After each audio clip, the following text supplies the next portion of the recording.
దక్షిణామూర్తి మాలిని కుట్ర తెలుసుకుని సూరజ్ చెంప పగలగొట్టిన కార్తిక్. అసలు ఇదంతా ఎలా జరిగిందనేది వీడియోని స్కిప్ చేయకుండా చివరి వరకు చూడండి. కార్తీక దీపం అప్కమింగ్ ఎపిసోడ్స్ లో ఏం జరగబోతుందో ముందుగా తెలుసుకోవాలి అనుకుంటే వీడియోని లైక్ చేసి ఛానల్ని సబ్స్క్రైబ్ చేసుకుని పక్కనే ఉన్న బెల్ సింబల్లో ఆల్ పై క్లిక్ చేయండి. జోష్న నిజ స్వరూపం సుమిత్ర తెలుసుకోవాలి అని మీరు కూడా కోరుకుంటే కామెంట్లో ఎస్ అని టైప్ చేయండి. ఇంకా దక్షిణామూర్తి ఇటు మాలిని ఇద్దరూ కలిసి గుడిలో హోమం చేస్తూ ఉంటారు.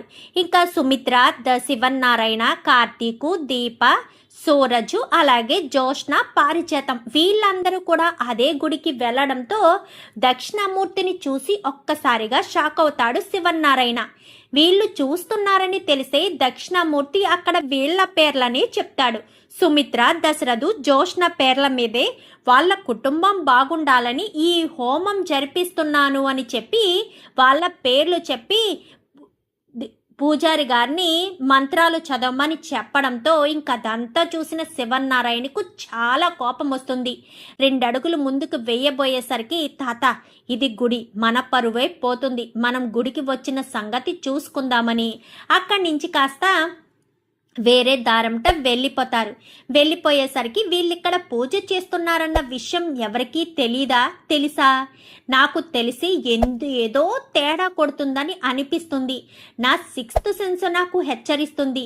ఈ దక్షిణామూర్తి తాతయ్య వాళ్లకు సూరజ్కు ఏదో సంబంధం ఉంది, ఏదో లిటికేషన్ లింకు ఉంది అని కార్తీక్ ఆలోచిస్తూ ఉంటాడు. ఏంటి బావా, దేని గురించి అంతా అలా ఆలోచిస్తున్నావు అనగానే, సూరజ్ గురించి ఆలోచిస్తున్నాను మరదలా అని చెప్పాను. కానీ సూరజ్ గురించి ఆలోచించడం ఏంటి బావా?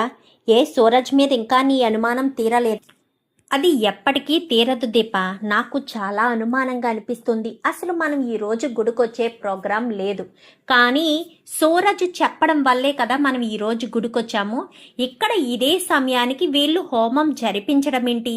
సూరజ్ మనల్ని ఇక్కడికి వచ్చేలా చేశాడా? అసలు ఇదంతా ఏంటో అర్థం కావట్లేదు దీప అనేసరికి, లేదు బావా, ఏదో కోఇన్సిడెన్స్ అయ్యుంటుంది, యాదృచ్ఛికంగా జరుగుంటుంది అనగానే, లేదు నేను ఖచ్చితంగా తెలుసుకుంటాను అసలు ఇదంతా ఏంటో, దీని వెనక ఉన్న కథ ఏంటో ప్రతి ఒక్కటి నేను తెలుసుకుంటాను దీప అని చెప్పి ఇంకా కార్తీక్ అయితే బాగా డీప్గా అబ్జర్వ్ చేయడం మొదలు పెట్టేసరికి సూరజ్ ఎవరితోనో ఫోన్ మాట్లాడుతూ ఉంటాడు. వాళ్ళు ఎవరు అన్న విషయం తెలీదు. తర్వాత మళ్ళీ ఫోన్ చెక్ చేద్దామని ఒకసారి సూరజ్ ఫోన్ అడిగి తీసుకుంటాడు. అయినా సరే ఆ ఫోన్లో కూడా ఎక్కడ ఏది చిన్నది కూడా దక్షిణామూర్తి నెంబర్ కానీ వాళ్ళమ్మ నెంబర్ అంటే మాలిని కానీ ఏమన్నా రిలేషన్స్ ఉన్నాయా అని అన్నీ కూడా అబ్జర్వ్ చేస్తాడు. ఎందుకంటే మాలిని గారి నెంబర్ అంటే అందరికీ తెలిసే ఉంటుంది, ఎందుకంటే ఆవిడ పెద్ద బిజినెస్ ఉమెన్ కాబట్టి ఖచ్చితంగా తెలిసి ఉంటుంది. కాబట్టి నెంబర్ని టైప్ చేసి చూస్తాడు. అది దొరకదు, ఇది దొరకదు, ఏదో రిలేషన్ ఉంది, ఎక్కడ బయట పడకుండా జాగ్రత్త పడుతున్నారు, ఖచ్చితంగా బయటకు వస్తారు, అలా బయటకు వస్తే అప్పుడు చెప్తాను అని చెప్పి ఇంకా కార్తీక్ కాస్త అనుకుంటాడు. సూరజు ఆఫీస్కి వస్తాడు. ఏంటి బ్రదర్, ఏంటి కొంచెం డల్గా కనిపిస్తున్నావు? మీ అమ్మ వాళ్ళ మీద బెంగ పడ్డావా అనగానే, నాకు అమ్మ నాన్న ఎక్కడున్నారు బ్రదర్, ఎవరూ లేని అనాథను నేనెవరి మీద బెంగ పడతాను, కొంచెం ఒంట్లో బాగోలేదంతే, అంతకు మించి ఏమీ లేదు బ్రదర్ అని ఏదో కవర్ చేస్తాడు. చెయ్యి బ్రదర్ చెయ్యి, ఎన్ని రోజులు కవర్ చేస్తావో అది చూస్తాను అని కార్తీక్ కాస్త అనుకుని సర్లే అని ఏం మాట్లాడకుండా సైలెంట్గానే తన పని తాను చేసుకుంటూ ఉన్న సమయంలో సూరజు ఆఫీసులోనే ఉండగా కార్తీక్ అనుమానం వచ్చి బయటకు వచ్చేసరికి సూరజ్ ఇక్కడ దక్షిణామూర్తి మాలిని ఇద్దరు కారులో వెళ్ళడం చూస్తాడు. కారులో వెళ్ళడం చూసి ఇద్దరు కారులోంచి అలా వెళ్తున్న సమయంలో వాళ్ళ ఇంటికి వచ్చేసరికి కార్తీక్ ఇంటి లోపల ఏమన్నా ఆధారాలు దొరుకుతాయేమోనని చెప్పి ఇల్లు దూకి లోపలికి వెళ్తాడు. గోడ దూకి లోపల అంటే గేటు వాచ్మెన్ అడిగి మాలిని గారిని కలవాలి అని చెప్పి లోపలికి వెళ్తాడు. లోపలికి వెళ్ళేసరికి హాల్లో ఇద్దరు కూర్చుని ఉంటారు. కార్తీక్ వంటగది తలుపు దగ్గరికి వెళ్ళేసరికి వంటగది తలుపు తీసుంటుంది. జాయిగా వంటగది లోపలికి వచ్చి అప్పటికి బయట పని మనిషి అంతా కూడా క్లీనింగ్ చేస్తూ బయట ఉంటారు. వంటగదిలో ఎవరూ ఉండరు. ఇదే సరైన సమయం అని వంటగది దగ్గరికి వచ్చేసరికి ఏంటి మామయ్య ఏంటి అనగాని సూరజ్ని చూస్తుంటే నాకు చాలా బాధగా అనిపిస్తుందమ్మా అని చెప్పాను. కానీ దేనికి మామయ్య, దేని గురించి సూరజ్ని చూస్తే బాధ అనిపించడానికి అనగానే ఇన్ని కోట్ల ఆస్తికి వారసుడై ఉండి శివన్నారాయణ అవుట్ హౌస్లో ఉండడం చూసి తట్టుకోలేకపోతున్నాను అనగానే తప్పదు మామయ్య, కొన్ని కొన్ని కావాలి అనుకుంటే కొన్ని కొన్ని వదులుకోవాలి. సూరజు మన పగకు ప్రతీకారానికి ఆయుధంలా ఆ ఇంట్లో అడుగుపెట్టాడు. వాడు ఆ ఇంట్లో కష్టపడి ఆ ఇంట్లో వాళ్ళకి ఎలాంటి అనుమానం లేకుండా ఉంటేనే సూరజ్ మీద ఎటువంటి అనుమానం రాదు. వాడు కష్టపడుతున్నాడు కదా అని మనం ప్రతిసారి రియాక్ట్ అయితే వాళ్ళకి ఖచ్చితంగా అనుమానం వస్తుంది. మీరు మొన్న చెప్పారు కదా సూరజ్ ఒంటి మీద చేసుకున్నాడు శివన్నారాయణ బాబాయ్ అని. కానీ అప్పుడు అలా చేయడం తప్పే. కానీ మీరు అక్కడ రియాక్ట్ అయి ఉంటే ఖచ్చితంగా అనుమానం వచ్చేది అనగానే అందుకే కదమ్మా ఒక్క దెబ్బ ఒక్క మాట కూడా అనని నా మనవడ్డి చెంప మీద కొట్టేసరికి తట్టుకోలేకపోయాను. కానీ బయటకు ఆ మాట చెప్తే చాలా ప్రాబ్లమ్స్ అవుతాయి. ఇన్ని రోజులు మనం కష్టపడ్డ శ్రమ అంతా పోతుంది అన్న ఒకే ఒక్క కారణం చేత నేను సైలెంట్గా ఊరుకున్నాను అంటూ మాట్లాడేసరికి సరే మామయ్య సైలెంట్గా ఊరుకున్నారు కదా, ఇంకా దాని గురించి మాట్లాడకండి, నెక్స్ట్ ఏం చేయాలనేది చూడాలి అనగాని ఏం చేయడం ఏంటి, ఏం చేయాలనేది చూడడం ఏంటి అనగాని అంతే కదా మామయ్య, ఇప్పుడు ఏమేమి పనులు ఉన్నాయో ఏమేం చేయాలో అన్నీ తెలుసుకోవాలి కదా. ఇప్పుడు సూరజ్ అయితే ఆ ఇంట్లో అడుగు పెట్టాడు. ఏదో రకంగా వాడి మంచితనంతో ఆ జోష్నని పెళ్లి చేసుకుని ఇంటికి తీసుకొస్తాడు. అదే కదా మన టార్గెట్. పైగా వాళ్ళ బిజినెస్లు ఎక్కడెక్కడున్నాయో తెలుసుకుని వాళ్ళ బిజినెస్లన్నీ కూడా లాస్లో వచ్చి వాళ్ళ మనవరాల్ని మన ఇంటి బానిసగా చేయడమే కదా మన టార్గెట్ అనగానే ఖచ్చితంగా చేస్తాడు, నా మనవడి మీద నాకు ఆ నమ్మకం ఉంది అంటూ ఇంకా దక్షిణామూర్తి మాట్లాడడం, ఇటు మాలిని మాట్లాడుకోవడం, ఇద్దరి మాటలు విన్న కార్తీకు ఒక్కసారిగా షాక్ అయిపోతాడు. నా అంచనా ఎప్పటికీ ఒమ్ము కాదు. నేను కోరుకున్నట్టే దక్షిణామూర్తి వాళ్ళ మనవడనమాట. వీళ్ళకి వాళ్ళకి రిలేషన్ ఉంది, ఏదో సంబంధం ఉంది, లేదా వాళ్ళ చేతి కింద మనిషిలా ఉన్నాడు అనుకున్నానే గాని ఏకంగా దక్షిణామూర్తి మనవడు అంటే సుమిత్రత్తయ్య మేనల్లుడే ఇంట్లో ఉన్నాడు అని తెలుసుకోలేకపోయాను అని చెప్పి ఇంకా కార్తీక్ ఇంటికి వస్తాడు. ఇంటికి వచ్చేసరికి అవుట్ హౌస్లో కదా ఉన్నాడు.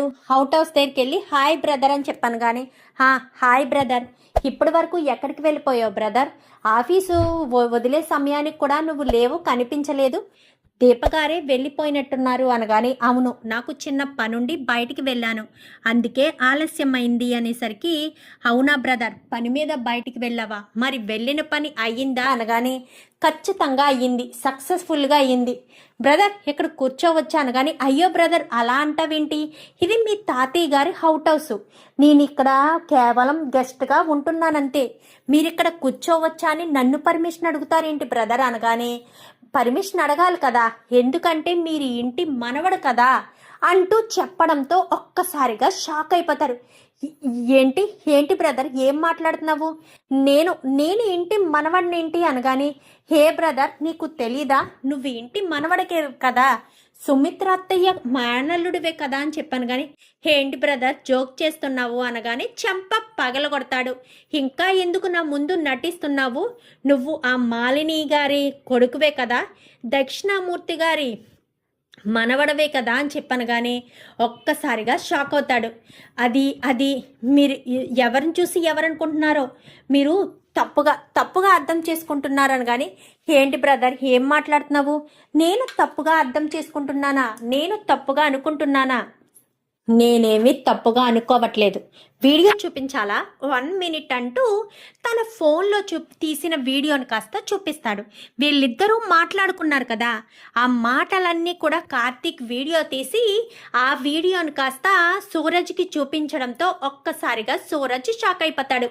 ఇప్పుడు చెప్పు బ్రదర్, ఇంకా నేను భ్రమలోనే ఉన్నానా?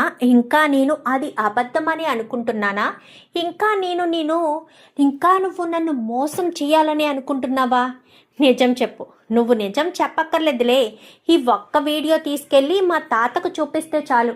నీ చేత నిజాలు ప్రత్యేకించి పలికించే పని లేదు. దీన్ని బట్టి తెలిసిపోతుంది మా తాతకు క్లియర్గా అని చెప్పాను. కానీ బ్రదర్, అంత పని చెయ్యొద్దు. దయచేసి నా మాట విను అనగాని, ఏంటి నీ మాట వినాలి అనగాని, నేను ఇంటికి వచ్చింది మా తాతయ్య వాళ్ళ ఆశయాన్ని నెరవేర్చడం కోసమే, జోష్న మెడలో తాళి కట్టడం కోసమే నేను ఇక్కడికి వచ్చాను.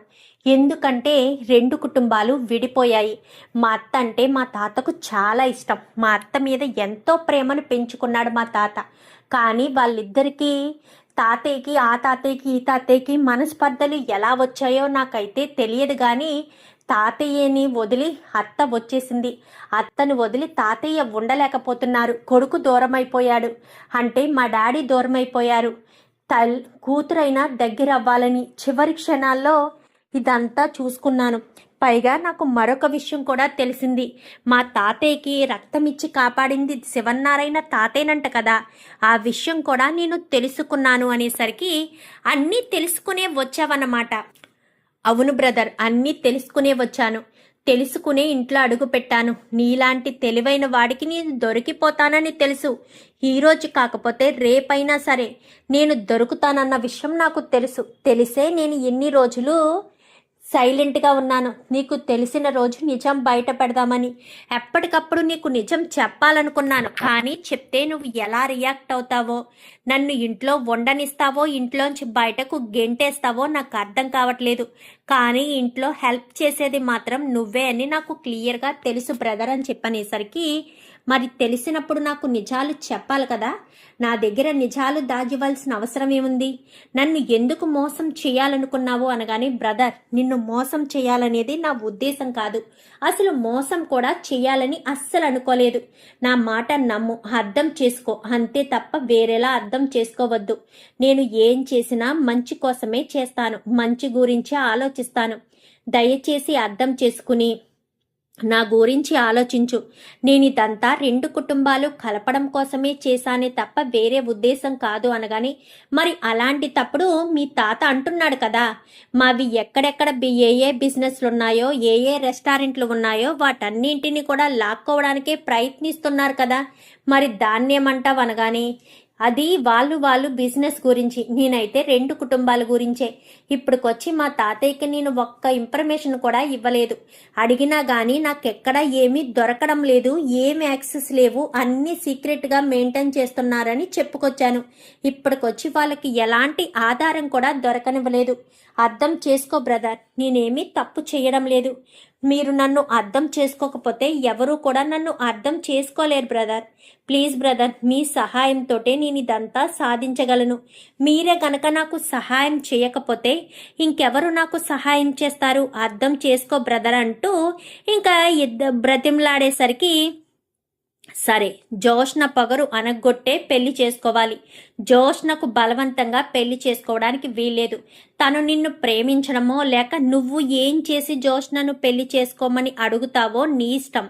కానీ జోష్న పెళ్లి మాత్రం నీతో జరగాలని నేను కోరుకుంటున్నాను. జోష్నకు ముక్కుతాడు వేసేవాడివి నువ్వేనని నాకు ముందే తెలుసు.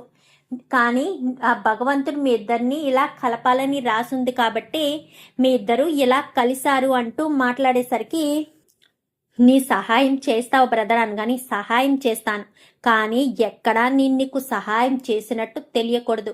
రేపన్న రోజున నువ్వు మాలిని గారి కొడుకువి అన్న విషయం తెలిస్తే మా తాత తట్టుకోలేడు. తన కూతురు కోడలు ఏ ఇంటి నుంచి అయితే వచ్చిందో తన మనవరాలు అదే ఇంటికి వెళ్ళింది అన్న విషయం తెలిసినా, తన శత్రువింటికే కోడలుగా వెళ్ళింది అని తెలిసినా మా తాత తట్టుకోలేడు అని చెప్పాను. కానీ తాతయ్య గారిని అందరినీ ఒప్పించే చేసుకుంటాను. జోష్న పొగరు అనగాలన్నా, 2 కుటుంబాలు ఒకటవ్వాలన్నా తప్పదు బ్రదర్. ప్లీజ్ బ్రదర్, నీ సహాయ సహకారాలు నాకు అవసరం అనేసరికి, సరే ఈ విషయం దీప గారికి కూడా చెప్పొద్దు అనగానే, దీప దగ్గర నేను ఏ విషయం దాయను.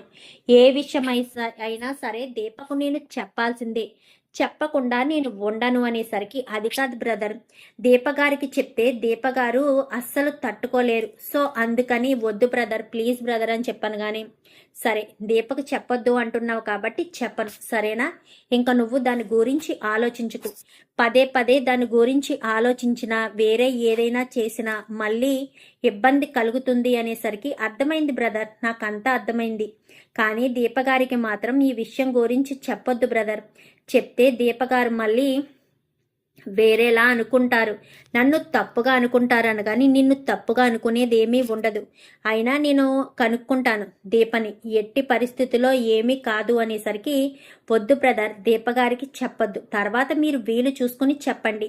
ప్రజెంట్ అయితే దీపగారికి ఏ విషయం చెప్పకుండా ఉండడమే మంచిదని నా ఉద్దేశం అనగానే, సరే నీ మాట నేనెందుకు కాదనాలి, దీపకు చెప్పంలే, ఇప్పుడుకొచ్చి నా భార్య దగ్గర ఏ విషయం దాచిపెట్టలేదు, ఇప్పుడు నీ గురించి విషయం దాచిపెట్టాల్సిన పరిస్థితి వస్తుంది, సరే చెప్పను అని చెప్పి ఇంకా చెప్తాడు. చెప్పిన తర్వాత అక్కడి నుంచి కార్తీక్ వెళ్ళిపోతాడు. ఏంటి మనవడా, ఏంటి మీ ఇద్దరు ఓతగా మాట్లాడేసుకుంటున్నారు అనగానే, ఏముంది ఏమీ లేదు పారు అని చెప్పాను. కానీ ఏమీ లేకుండానే మాట్లాడుకుంటున్నారా, నా దగ్గర దాచిపెట్టాలని చూస్తున్నావా, నాకంతా తెలిసిపోయింది పారు అని, తెలిసిపోయింది కార్తీక్ అనేసరికి, ఏంటి అంతా తెలిసిపోయిందా, ఏం తెలిసిపోయింది పారు అని చెప్పాను. కానీ ఏం తెలిసిపోయిందా, వాడు మన సీక్రెట్లన్నీ వేరే వాళ్ళకి చేరదీసే గూడు పుట్టానే కదా, ఆ విషయం నీకు తెలిసే నువ్వు నిలదీయడానికి వచ్చావు కదా, చెప్పు, నిలదీయడానికి వచ్చావు కదా అనగానే, పారు నీకేమీ తెలీదు, అన్నీ తెలిసినట్టు మాట్లాడతావంతే, ఏ విషయం కూడా నీకు తెలీదు, సరే పారు వెళ్ళు, ఆలస్యం అయిపోతుంది, నేను వర్క్లో ఉన్నాను, వర్క్ చేసుకొని అనగానే, నీకేం వర్క్ ఉంది, దీప వెనకాల కొంగు పట్టుకుని తిరగడమే కదా, అది పనే పారు, దీప వెనకాల కొంగు పట్టుకుని తిరగడం కూడా ఎంత పెద్ద పనో నీకేమైనా తెలుసా, నీకు అసలు ఏమీ తెలియదు పారు, అన్నీ నేనే చెప్పాల్సిన పరిస్థితి వస్తుంది, ప్రతి ఒక్కటి నేనే చెప్పాలా, చిచ్చి అనుకుంటూ అక్కడి నుంచి కాస్త వెళ్ళిపోతారు.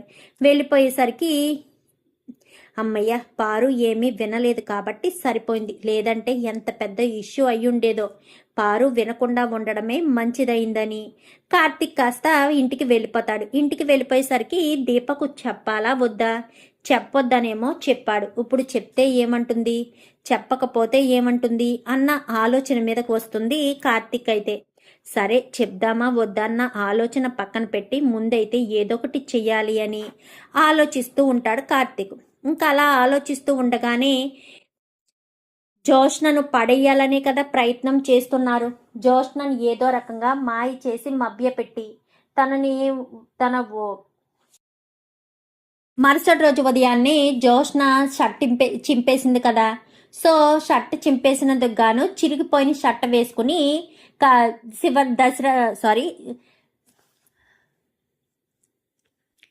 సూరజ్ అయితే ఆఫీస్కి వస్తాడు. రావడంతో శివనారాయణ కంటి ముందే కనిపిస్తాడు. ఏంటి సూరజ్, నువ్వు ఆఫీస్కి వచ్చే ముందు చూసుకోవా, చూసుకోకుండా అలా ఎలా వచ్చేసావు సూరజ్ అనగానే, ఏమైంది సార్ అనగానే, వెనకాల నీ షర్ట్ చిరిగిపోయింది, ఆ మాత్రం చూసుకోవా ఏంటి అనగానే, సార్ ఈ షర్ట్ ఇలా చిరిగిపోవడానికి కారణం నేను కాదు సార్, మీ మనవరాలు గారు అనేసరికి, ఏంటి జోష్ననా అని చెప్పాను. కానీ అవును సార్, నిన్న పప్పు వలకపోసేశారు కదా, వలకపోసినందుకు నేను నా టీషర్ట్ని షర్ట్ని ఉతుక్కుంటూ ఉన్న సమయంలో జోష్న గారు వచ్చారు. జోష్న గారు వచ్చి, ఏంటి సూరజ్ నీ షర్ట్ నువ్వే ఉతుక్కుంటున్నావా, నా వల్లే కదా పప్పు ఒలిగిపోయింది, నా వల్లే కదా ప్రాబ్లం అయింది, సో నేనే వాష్ చేస్తానంటూ నా చేతుల్లోంచి బలవంతంగా తీసుకున్నారు సార్, నేను ఎంత వద్దు అని చెప్తున్నా నా మాట వినిపించుకోకుండానే తీసుకున్నారు, అలా నా చేతుల్లోంచి బలవంతంగా తీసుకుని వెంటనే కింద వేసి బండకేసి బాది మరి షర్ట్ని ఇలా చింపేశారు సార్ అని చెప్పనేసరికి ఒక్కసారిగా శివనారాయణ చాలా కోపంగా జోష్న అంటూ గట్టిగా పిలుస్తాడు. పిలిచేసరికి ఏంటే మీ తాత అంతలా అరుస్తున్నాడు అనగానే, అదే అర్థం కావట్లేదు, నాకు తెలిసి సూరజ్ గాడు ఏదో మంట పెట్టే ఉంటాడే, నా డౌట్, నా సిక్స్త్ సెన్స్ నాకు బాగా కొడుతుంది అనేసరికి ఇంకా ఇద్దరు కూడా అక్కడికి వెళ్తారు. వెళ్ళడంతో ఇంకా చూసి ఏంటి జోష్న ఏంటిదంతా అని చెప్పాను. కానీ నేనేం చేశాను తాత, నేనేం చేశాను, నన్నెందుకు అలా పిలిచావు అనగాని, ఏం చేసావా ఏం చేసావో నీకు తెలీదా, చెప్పు ఏం చేసావో నీకు తెలీదా అనగానే, నిజంగా నాకు తెలియదు తాత, నేను ఏమీ తప్పు చేయలేదు, మరి నా మీద ఎందుకంత కోపంగా మీరు ఉన్నారో అర్థం కావట్లేదు అనేసరికి, ఏంటిది ఈ షర్ట్ని ఇలా ఎందుకు చించేశావు అనగానే ఒక్కసారిగా షాక్ అయిపోతుంది జోష్న.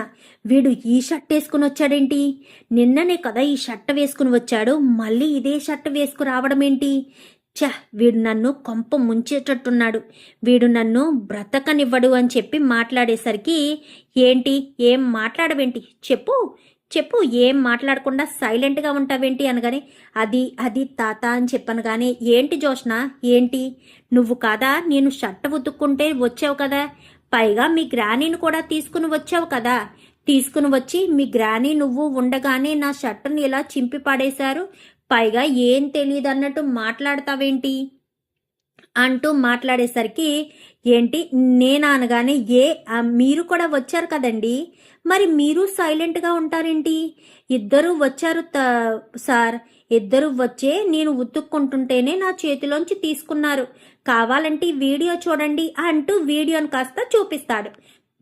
జోష్న బండకేసి బాదడం, తను ఉతుక్కుంటుంటే షర్టు లాక్కోవడం అంతా కూడా వీడియో తీస్తాడు. వీడియో తీసేసరికి ఆ మెడలో వేసుకున్న సారీ ఉంటుంది కదా, సారీని బిజీలో రిమూవ్ చేసేస్తాడు. రిమూవ్ చేసేసరికి సారీ అయితే కనిపించదు.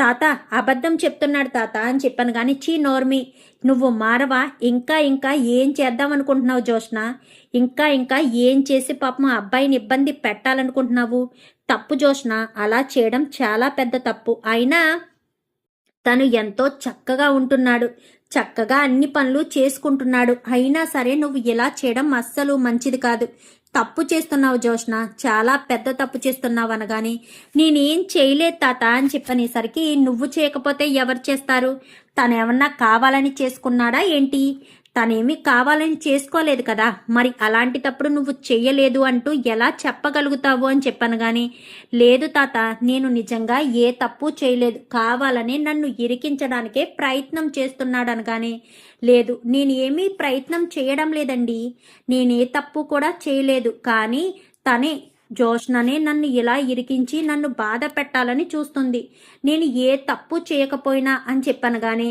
సరే ఈ రకంగా బుక్ చేసావన్నమాట, సరే చూద్దాం ఎంతవరకు వస్తుందో అని. కార్తీకు, అవును తాత, ఈ వీడియోని నాకు చూపించి నాకు అసలే షర్ట్లు లేవు, ఎలా చేశారో చూడండి అంటూ కన్నీళ్లు పెట్టుకున్నాడు అనగానే, బావా అని చెప్పనేసరికి, జోష్న నువ్వు ఖచ్చితంగా చేస్తావు, తప్పు కదా, అలాంటి పనులు చెయ్యకూడదు కదా జోష్న, పాపం తను ఎంతో కష్టపడి రూపాయి పోగేసుకుని షర్ట్లు కొనుక్కుంటున్నాడంట, దాన్ని నువ్వు ఈ రకంగా చేయడం చాలా పెద్ద తప్పు జోష్న అంటూ కార్తీక్ కూడా మాట్లాడేసరికి, అందరూ కలిసి నన్ను బాగా ఇరికిస్తున్నారు కదా అనుకుంటూ ఉండేసరికి, ఏంటి బ్రదర్ ఇలా ఫిక్స్ చేసావా అనగానే, అవును బ్రదర్, జోష్న పొగరు వనగాలి, నాకు పదే ఇబ్బంది కలిగిస్తుందని మాట్లాడాలి అనగానే, మా ఇద్దరి పెళ్ళి అనేసరికి నువ్వే ఏదో రకంగా మంచి అభిప్రాయం వచ్చేటట్టు చూసుకో, ఆఫీసులో చక్కగా ఉంటే మా తాత ఖచ్చితంగా నీకు సహాయం చేస్తాడు అని చెప్తాడు. మొదటైతే సూరజ్ని మందలించిన కార్తీక్ రెండు కుటుంబాలు ఒకటవుతాయి అనిపించుకునేసరికి మాత్రం కార్తీక్ సూరజ్కి హెల్ప్ చేయాలనుకుంటాడు. నిజంగా సూరజ్ మనసులో ఈ రెండు కుటుంబాలని కలిపే ఉద్దేశమే ఉందా, లేక కార్తీక్కి దొరికిపోయానని రెండు కుటుంబాలు కలపడం కోసం ఇదంతా చేస్తున్నానంటూ కార్తీక్ని మభ్యపెట్టడానికి మాయ చేయడానికే సూరజ్ ఇదంతా ఇలా చేసి అబద్ధం చెప్పాడా, అసలు ఇదంతా కూడా కార్తీక్ అబద్ధం చెప్పాడో నిజం చెప్పాడనేది రాబోయే ఎపిసోడ్స్లో అయితే తెలుసుకుందాం. ఈ వీడియో కనుక మీకు నచ్చినట్లయితే వెంటనే లైక్ చేసి మా ఛానల్ని సబ్స్క్రైబ్ చేసుకుని పక్కనే ఉన్న బెల్ సింబల్లో ఆల్ పై క్లిక్ చేయండి. Thank you for watching.